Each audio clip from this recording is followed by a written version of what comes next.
Because of the lack of wealth and access to power and huge influence the U.S. had over the continent's economies made Latin America favor socialist and Marxist ideas. In 1951, Jacobo Arbenz was elected in Guatemala. He legalized leftist Guatemalan Party of Labor, redistributed land from the United Fruit Company to peasants, for example. And in 1954, some Guatemalan army and CIA staged a coup that replaced Arbenz's military junta. Civil War happened after Arbenz was overthrown.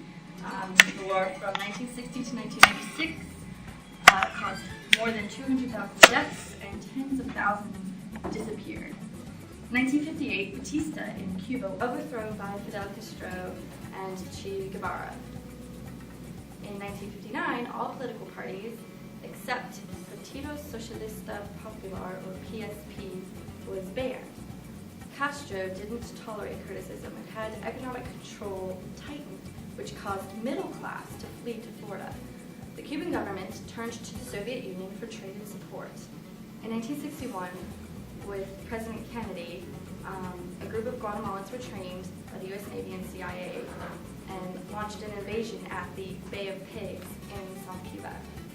The Cuban army was tipped off and defeated the U.S.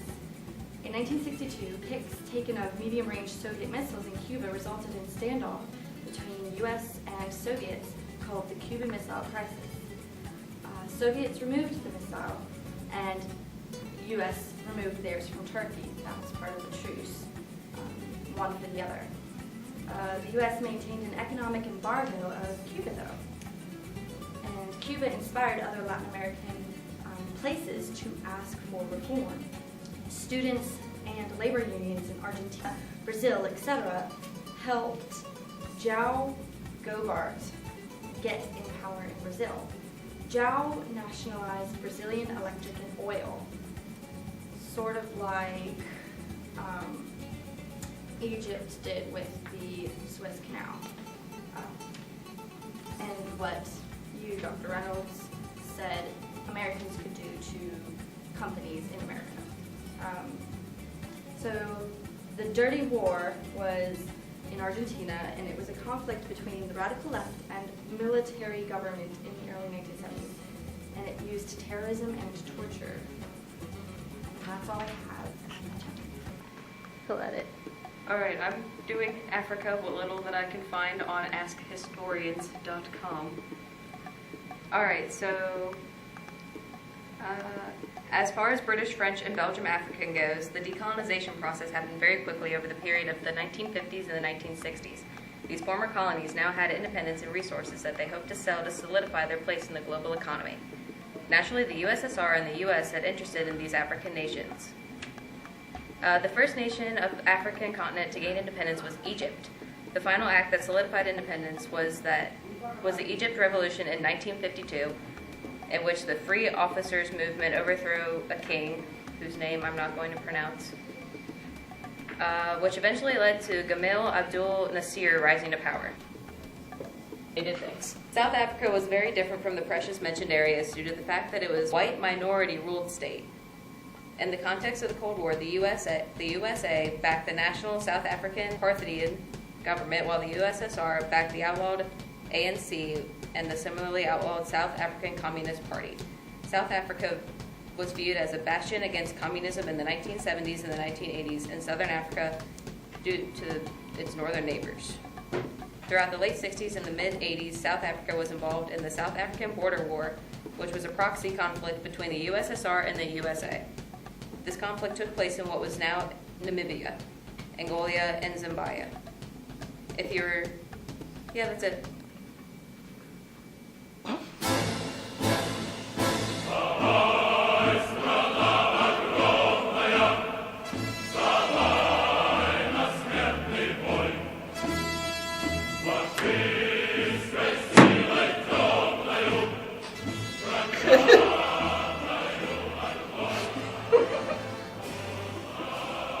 Today's makeup plan covered the entire world, but I'm only covering Russia. Russia is the world's largest vodka republic. and the world's biggest source of smaller Muslim anti-vodka republics. Soviets associated with Ukraine, though the latter often go hunting for Russians in the winter. Hot people live in Russia because it is cold there. At least in some places. Some of the hot people look suspiciously like bears. Some of these hot bears move. Despite high concentrations of aforementioned hot people, nobody willingly moves to Russia. And I'm going to talk about the Soviet invasion of 1979, where 30,000 troops went to go and fight the Mujahideen, which is Arabic for the struggler. Towards the end of the war, it looks like 100,000 Russian occupiers were in the general vicinity, taking over the main cities. So about 100,000 Russian troops were taking over the main cities and occupying. At the end of the war, the Russians had pulled out 100,000 troops, and they had left the Afghan National Army to fend for themselves, and they all abandoned their post, and the Taliban went and took over. Unlike us, it's not like we did the same thing 30 years later. So here we have the beautiful attractions of Afghanistan, which include burnout tanks, demolished schools. But it's okay, because women and children weren't involved. Just the children, because women aren't allowed to go to school there.